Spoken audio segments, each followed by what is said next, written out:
Honda CB190. Eventually, si FKM ang pinaka naglabas nito dito mismo sa Pilipinas, hindi si Honda. Take note ko lang yan sa inyo. Pero syempre, before natin umpisa na ikutin tong motorsiklo na to, katulad na lagi natin ginagawa, intro muna tayo.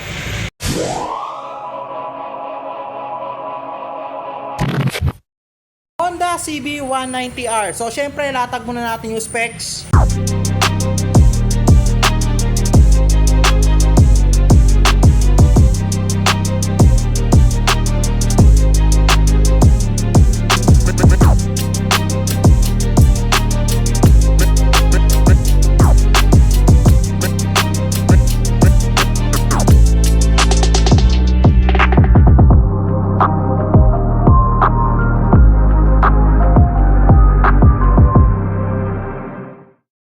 Nailatag na natin yung specs and features ng mismo motorsiklo na to. By the way, di-discuss natin yan mamaya habang kasagsagan iniikot natin tong motorsiklo na to. But syempre, ayan, ito yung pinakaunang beses na magre-review tayo ng naked sports bike ng Honda galing mismo kay FKM, and at the same time CB190 pa yung natsambahan natin dito. Katapos na natin lahat latag-lahat ang mga specs, features, and at the same time yung dimensions and chassis specs nito.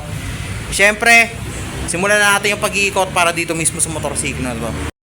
Sa design, looks ng mismo motorsiklo na to, mapapansin niya natin nakakaiba yung itsura ng motor nito. Since ito, una ko na obserbahan dito, although ito given na to kapag naka-naked bike ka, kapag Honda ang gamit mo nasa taas talaga yung kanyang dalawang turning lights. Then also, isa pa sa mga napansin ko dito mismo na sobrang elongated nung kanyang headlight dito mismo sa may bandang harapan. Take note LED na to mga dre.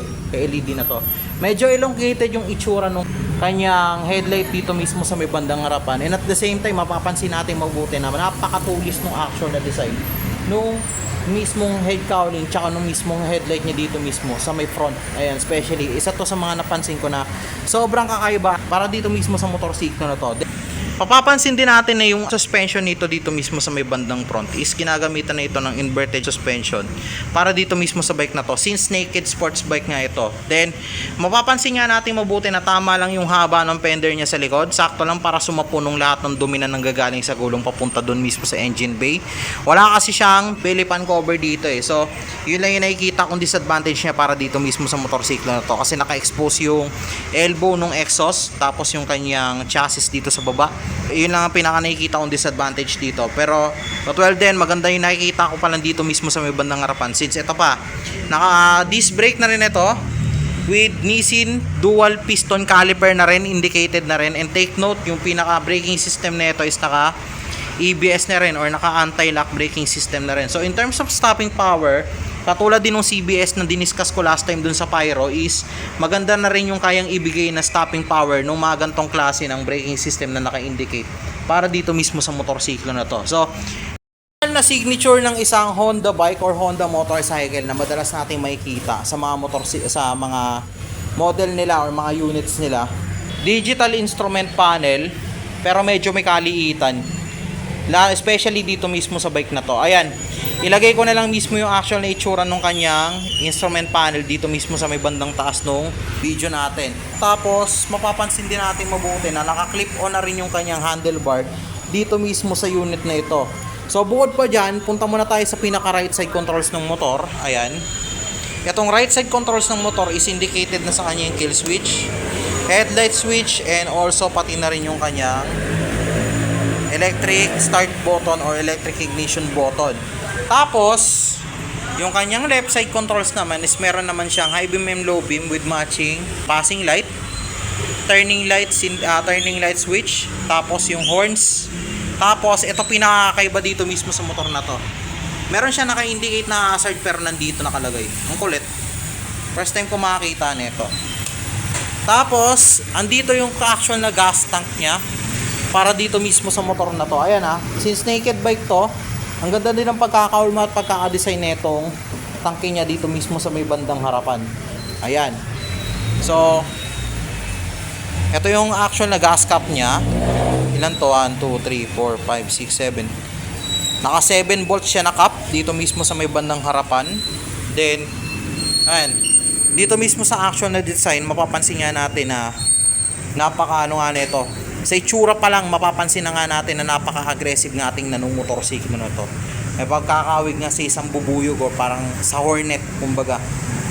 Then take note, ayan, sa seats.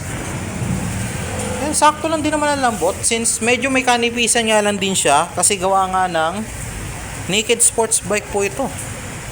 Ayan, medyo may kalambutan lang dito mismo sa may bandang OBR. Then, at the same time, medyo may kalaparan lang din ng konti. However, magkarugtong pala to. Akala ko magkaiwalay eh. So, isa yun sa mga observation ko na napansin dito mismo sa may bandang motorsiklo na ito. Then, ayan, ito mismo sa may bandang baba. Foldable na rin yung kanyang step knot para dito mismo sa unit na to. Ito yung actual na brake pedal niya. Plus, yung shifting pedal niya nandito mismo sa may bandang gilid. Ayan. Ang galing.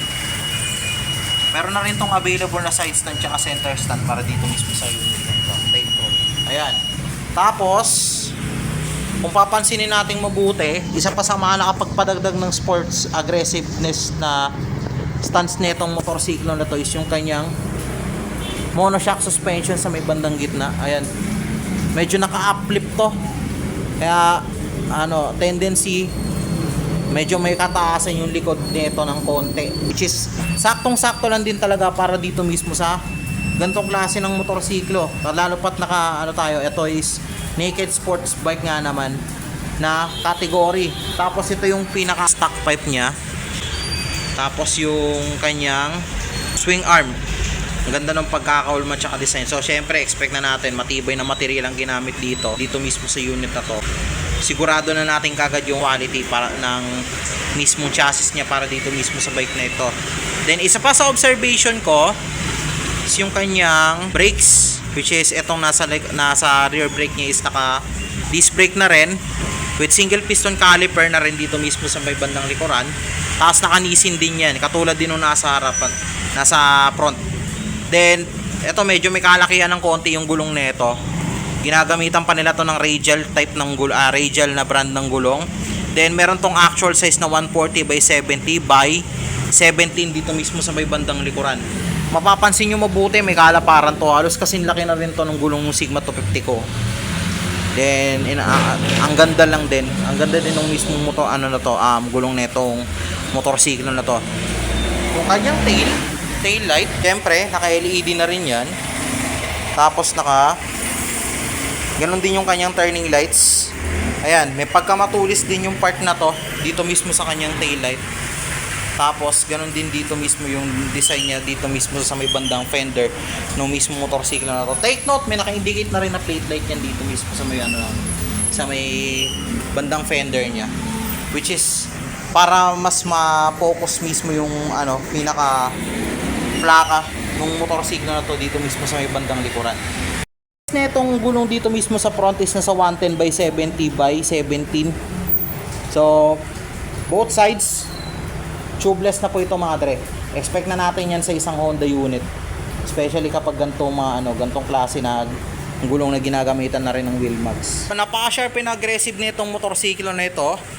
Since yung actual na design niya is parang maawi ko talaga sa isang bubuyog or sa isang hornet eh. Ang galing lang. And then also, isa pa sa mga na-obserbahan ko, hindi ko pa kasi siya ma-judge ngayon since hindi ko pa siya natatry na sakyan or easy type test. Kasi gawa nga niya na etong mismong unit na to, may tingin ako dito na medyo may pagka-aggressive type pa yung magiging stance ko or yung magiging upo ko dito mismo sa unit na to. Well, tingnan natin. Find out natin mismo para malaman natin. Ayan. Testing natin.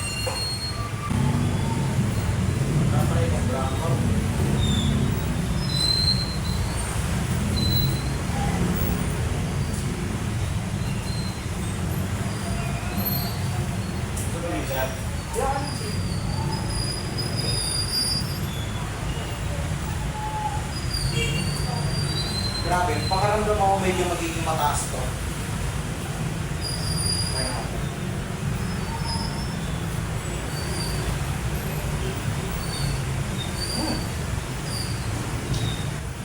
Mas mababa ko ng konti sa Benelli 180S na tinesting ko last time. Actually, hindi ito yung first time na nag-review ko ng naked bike. Kung tutuusin, ito yung pangalawang beses ko. Madalas kasi, kung hindi yung natataon, yung iba nare-review ko, sports bike tsaka scooter. Usual, ito, pangalawang naked bike na ito nare-review. In terms of 5.5 na height, goods, okay? Pero medyo tiptoe na, pero okay naman, nakapokontrol naman. Pag mga ganitong klase ng naked bike scooters, maganda madali siyang iliko in terms ng pag biglang liko ka talaga, especially kapag ganito may babalikan ka.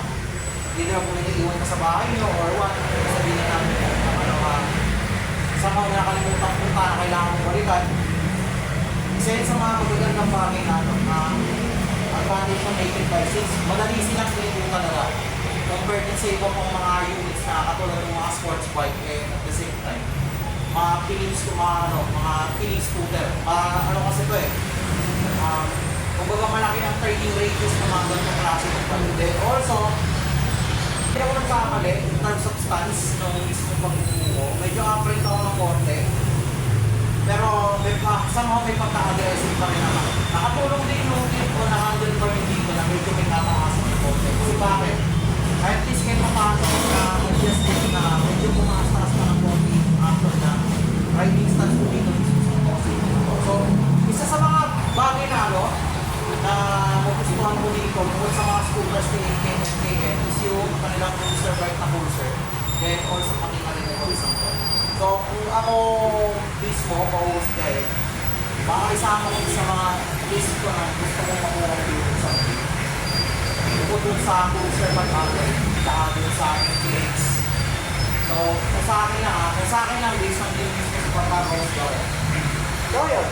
Yung pinaka-overall yung sa ito, please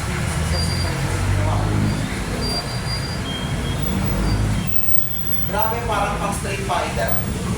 Okay, so natapos na natin reviewin yung motorsiklo na to. Natapos na rin natin ikutin and at the same time nasitay test na rin natin. Ngayon, ito na lang ang tanong. Magkano nga ba yung actual na unit ng CB190 dito mismo kay FKM? So ayan, latag ko na sa inyo.